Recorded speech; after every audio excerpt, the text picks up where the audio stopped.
about that. Guys weren't moving as fast this morning. Practice got started a little later, but we had a good practice. As far as the injuries go, Rylan has not gone live yet, but he's doing more and more basketball activity every day, so we're hopeful he can possibly play Friday. We'll put him through more stuff tomorrow and see how he responds, and it'll end up being a game time decision.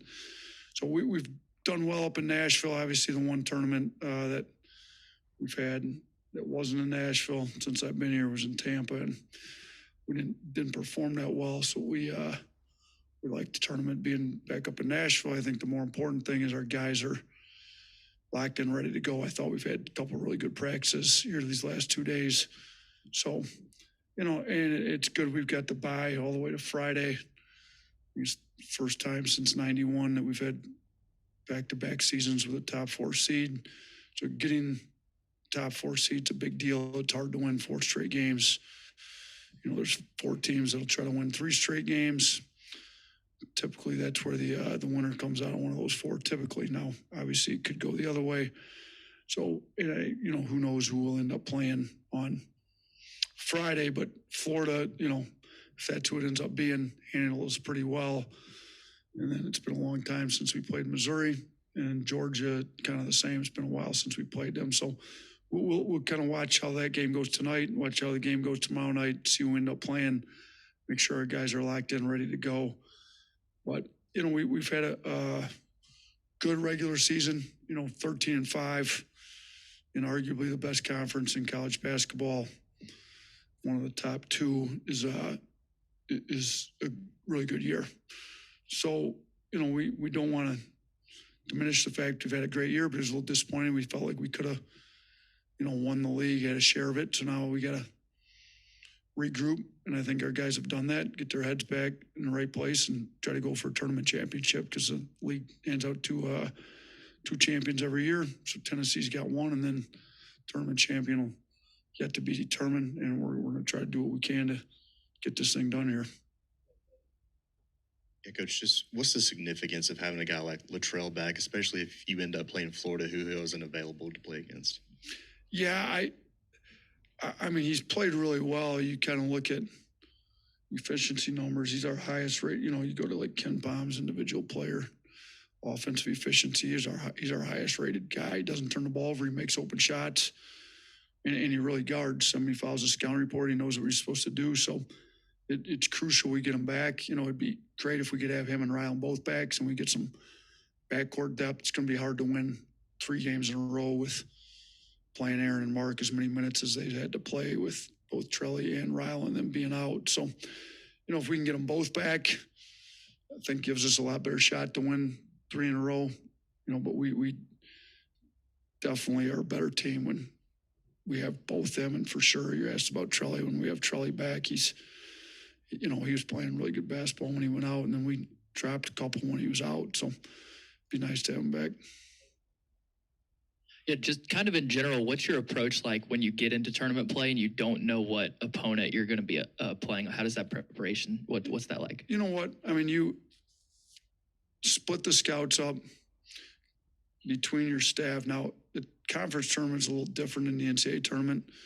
Conference tournament, you've already played everybody, so you've already had the assistant that's had the scouts. You're kind of brushing up on some stuff. When we get to the NCAA tournament, you'll assign one guy of the team, you're playing in the first round for sure, and then you'll assign 2 other guys, and in that, you've got a day between games. So with the team, we don't really do anything for the next 2 before we play the 1. Now, in this, today, we went over some stuff for Kentucky. We try to pick things that apply to both, like we've got Florida, Georgia, Missouri. So what common things are, do all 3 of those teams have? What common things would Kentucky have with these? Let's go over that. And then, if there's some different stuff that they do, let's make sure we go over it in one of these days. We kind of went over the Florida, Georgia, Missouri yesterday. Monday was just all ourselves. Tuesday was the first game. Wednesday, we went more the Kentucky route. And then tomorrow, we still won't know who we're playing. during the day because we'll play the winner of the last game at night. So, the first time we'll know for sure we're playing when we have any kind of thing is a walkthrough Friday, and we play in the afternoon Friday. So, or I'm sorry, we play in the evening Friday, but that walkthrough will be fine. And obviously the Saturday afternoon game, it's these conference tournaments when you've already played the team once, kind of reminding them of what the game plan was going in the first time, and then any tweaks you make to it, and just kind of review that. Latrell talked a little bit after the Arkansas game just about how he's kind of getting still back in shape and getting his legs under him kind of thing. I mean, how long of a process, just when a guy is out like that, do you think it takes for him to get back to full go and full conditioning kind of thing? Yeah, I mean, I don't think it takes long. If he was in really good shape before he went out. I think he's back pretty close right now, I would say. I mean, thought he's looked great in practice all week. So I mean, if he's not 100%, he's pretty close. He's got to be about 90, 95.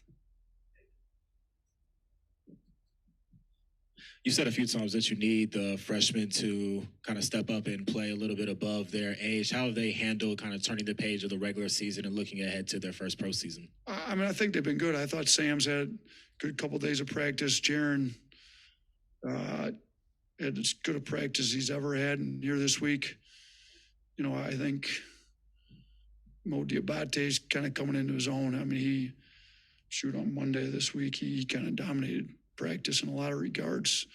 So I think all three of those guys have played well. Davin's been shooting it well. He shot it really well again today. When he goes on scout team, he kind of becomes a different kind of player. So I think the freshmen it is March, the middle of March. They've had a lot of games under their belt. They've got 31 games under their belt. So don't expect them to play like freshmen anymore. And I think they're all playing their best basketball, which is what we want the whole team to be doing come March. When you look at how the bracket can shake out, it could be a little bit of a redemption tour for you guys in terms of maybe Florida, then Kentucky, then Auburn and Tennessee. Is that something that the players have a chip on their shoulder? Are they eager to prove or to have that redemption? And how do you kind of handle that mindset? Yeah, Pringles the first one that brought it up. I think he called it a get back tour or something, But yeah, I mean, I thought we got embarrassed at Florida. I mean, if unless there's an upset, we'll see Florida. There could be an upset, but if there's no upsets, we'd play Florida, Kentucky, Tennessee. Obviously, the longer you go, the more chance there is for upsets.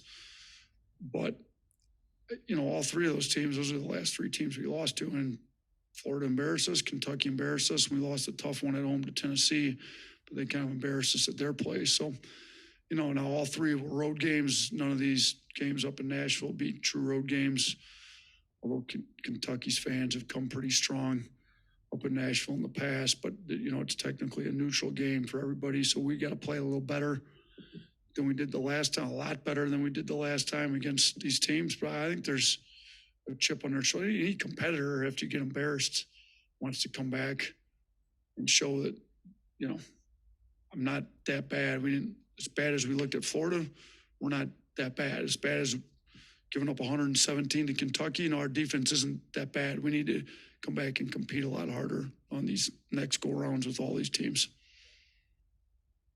You've mentioned it a few times this year, and you just mentioned it now with Pringle kind of speaking up. How good is that to see the maturity he's shown over the course of the season? No, he's gotten a lot better over the last month. I mean, he's been really good talking, kind of being a better leader for us, getting his teammates to kind of buy in. You guys kind of gotten to know him over these last 2 years. He's got great personality. He's upbeat. He's he's definitely not afraid to talk. So no, it's been good, and he's been really good. So I've told him that. I've told the team that. People can change. People, and me being a high school coach, you're able to see it. Certain kids, you work with them, you get a little frustrated at some stuff, but people have the capability to change, and it doesn't matter how old they get. People can always change, and I think he's changed a lot, and he's always been a leader. It's just whether he's being a positive leader all the time, and he's been very good for the last month. I mean, he's been one of our best, more vocal leaders, and he's obviously willing to, eager to speak up, and we need him doing the right things, saying the right things. He's been doing that for the last month.